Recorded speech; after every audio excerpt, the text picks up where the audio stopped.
So a lot of people were asking me to do a video about the Westminster attack, and here it is. But the thing is, this isn't really that big a deal as far as terror attacks go. The casualty numbers are relatively low. As far as we can tell, the guy operated alone. It doesn't look like this is a big story, other than the fact it's another Islamic terror attack. But they happen all the time. I mean, as Tommy Robinson kept pointing out, they have foiled 13 in the last year. So it's not like this is going away or slowing down. This is just one more on the long list of tragedies that are caused by Islamic radicals in the West. This is just life, apparently. I wish I had something more interesting to say about it. So, as far as we can tell, the chap had driven down across Westminster Bridge. And I mean, I've been to Westminster Bridge. I was at the House of Parliament a few months back when I was down in London. So it is freaky to see it. Because you think, well, they're but for the grace of God. But, yeah, apparently he drove down, mowing people down on the path. I'll read the little thing here. South of the river, mounts the pavement and begins mowing down pedestrians for several hundred yards. Some are crushed under the wheels, others are knocked over the bridge into the River Thames below. The driver crashes the grey Hyundai i40 SUV into the railings outside of the Palace of Westminster and, brandishing a knife, sprints through the gates and into New Palace Yard. He stabs one officer multiple times before a plainclothes armed officer shoots him 3 times in the chest with a pistol. The Parliament is placed on lockdown with MPs held in the chamber as the Prime Minister is bundled into her car and evacuated. Medics treat the officer at the scene, but the terrorist and the officer both die. Tragic, obviously. I don't need to say it. There's no point in me saying it. It'd just be virtue signalling. Oh, everyone's against terrorism. Well, yeah, they are, apart from the terrorists and whatnot, and the people who don't really seem to say a lot about terrorism. It's just a tragic thing that's happened. And these sort of things aren't really that unusual. So I don't know. I can't react in any particularly surprised way. These things just happen. Apparently, of course, the Islamic State have claimed that they were behind the attack, which means that a terror attack happened and it benefits the Islamic State to claim that it was them. You can see the way they say it. In a tweet, the agency said, a soldier for the Islamic State carried out the operation in answer to calls to target the people of coalition states. The phrasing suggests that the attacker was inspired by the Islamic State and not had been directly trained by it. So, undoubtedly radicalised via the internet. So there are a few things that I think are worth clearing up. The first one is this photo that went around of the woman, presumably a Muslim, walking by the attack, not giving a damn, and this is really unfair. I mean, we don't know anything about this woman. We don't know what she's doing. Hell, for all we know, she could be calling an ambulance. So to act like we know that she's a Muslim and she doesn't care because she knew a Muslim had killed a bunch of people and they were despicable Westerners to her, I think that's a really unfair assessment.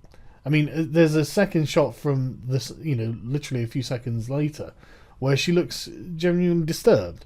And I think Stephen Knight's right to point this out. It does paint a different picture, and I really don't think we can sit there and assume. And again, I mean, it looks like she's trying to do something, so who knows what's going on. I do think it's really unfair that she's been the symbol of Muslim indifference, which is something we'll talk about as well. So the suspect was named as Abu Izzadeen, based on these photos. I mean, that's a chap with a beard but very little hair. Does look a lot like this guy, who is a hate preacher from London. However, Abu Izzadeen has been in jail for his hate preaching for something like 2 years or something. Yeah, a 2-year sentence in January 2016. So he's not going to be out until 2018. So it obviously wasn't him. It was just someone who looks like him. Sadiq Khan has been under fire for taking 5 hours to release a statement. And as you can see, it's dark when he gives a statement. We can listen to it a second. Today, London suffered a horrific attack near Parliament Square, which we're treating as a terrorist attack. A number of people have lost their lives and at least 20 people have been injured. My heart goes out to those who've lost loved ones and to everyone who's been affected. Tragically, a Metropolitan Police officer who is doing his duty protecting our city is amongst those who have been killed. And my thoughts are with his family this evening. I want to express my gratitude on behalf of all Londoners to to the police and emergency services, who've shown tremendous bravery in exceptionally difficult circumstances. I've spoken to the Acting Metropolitan Police Commissioner Craig Mackey and National Lead for Counter-Terrorism Policing and Acting Deputy Commissioner Mark Rowley, and remain in close contact with them. Londoners should be aware that there will be additional armed and unarmed police officers on our streets from tonight in order to keep Londoners and all those visiting our city safe. I want to reassure all Londoners and all our visitors not to be alarmed. Our city remains one of the safest in the world. London is the greatest city in the world, and we stand together in the face of those who seek to harm us and destroy our way of life. We always have and we always will. Londoners will never be cowed by terrorism. So that's very interesting. I mean, I find it very interesting how he looks really fucking stoned. What is going on with your eyes, Sadiq? Why did it take you 5 hours to make this statement? Did you have to sober up or something? But yeah, so just political speak. But I find it interesting that he says, well, we're going to be getting extra armed police. So basically, London is going to end up looking like Paris, as if it is under military occupation by the British state, just to prevent Islamic terror attacks. Now, Sadiq Khan obviously came back into the news. Well, I mean, this was actually, this was after he had been called up for this article. Now, this article was from September 2016. He said that terror attacks are part and parcel of living in a big city, and encouraged Londoners to be vigilant to combat dangers.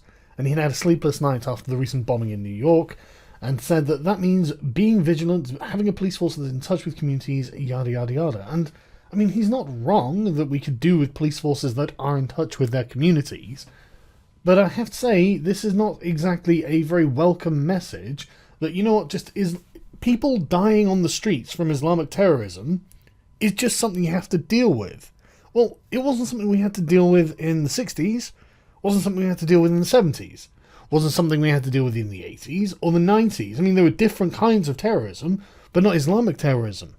And you'll notice how we're not dealing with Northern Irish terrorism now, or at least not in any kind of same scale. But to suggest that this is just something that is going to go on indefinitely is probably not the answer, Sadiq, I'm afraid. I really hate to say this, but you don't seem to understand how the general public are thinking about this. They are not thinking, oh, well, you know, it's just something that always happens, we just have to live with it, it'll just continue on indefinitely. Every time this happens, more and more people join the side of the far right, where they say, you know what, we will do something about these Islamic radicals and these communities that keep producing Islamic radicals and these mosques that keep training Islamic radicals. We will do something because we want no one else to die. That's what will happen. You fucking morons. Taking a fucking soft stance on this is moronic. I am sorry. And I know you're going to be like, yes, but we can't demonize people. And I agree. We can't demonize people, but we also can't pretend that nothing is happening. Because the public aren't pretending that nothing is happening, and they will make other choices than you. Just wait and see. For the love of God, you just... I'm sorry, you have to deal with this. You have to deal with this. And this is the thing. I mean, it's not like there aren't people on the far right, or just right at all, who are saying exactly this. I mean, Donald Trump Jr. literally tweeted out this, like, minutes, well, not minutes, but, you know, reasonably soon after the attack happened. You have to be kidding me. Terror attacks are part of living in a big city, says the London Mayor Sadiq Khan. Well, I mean, not every big city. How many Islamic terror attacks are there in Krakow? Just out of interest. What about Budapest? Just out of interest. I'm just saying because while an example of what you're saying, what the antithesis of your example exists, people will point to that. They will say, yes, but the Poles aren't having Islamic terror attacks. Why not? The Hungarians aren't having Islamic terror attacks. Why not? I don't hear about very many terror attacks in Lithuania or Latvia. Why not?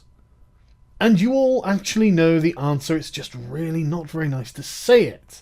Of course, you have some moron on Fox News saying that the Capitol was shut down. No, one street was shut down, you monkey. And so that's basically all of the interesting and relevant information I think that has come out of this so far.